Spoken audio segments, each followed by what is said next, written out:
今天花了10块钱买了2个墨鱼干，等一下我们来煲一个特别好喝的汤。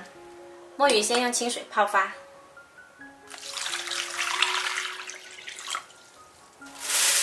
接着我们来处理猪脚。现在的猪脚还是不便宜哦，1斤35，我之前买了37块钱。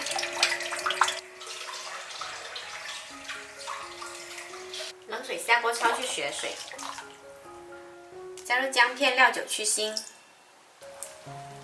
擦好后捞出来洗去浮沫。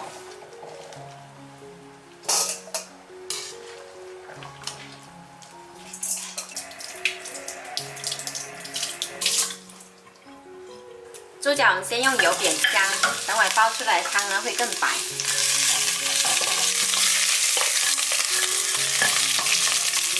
炒香了之后加入开水，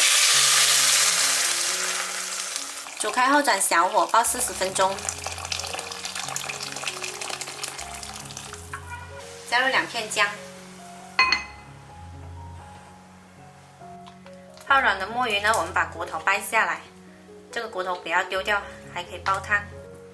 表面这层皮撕掉不要。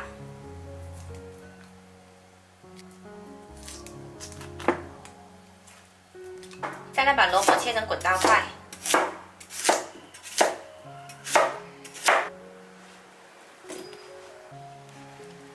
汤煲了有40分钟，你看我们的汤呢已经煲成奶白色了。现在可以把萝卜跟墨鱼干加进来。加进来后呢，煮开，小火再煮20分钟。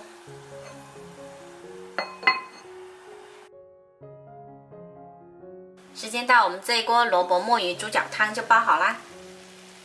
加点盐跟胡椒粉调一下味。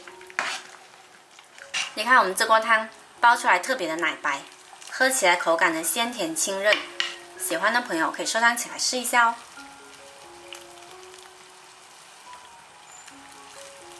吃的时候还可以撒上一把芹菜，真香。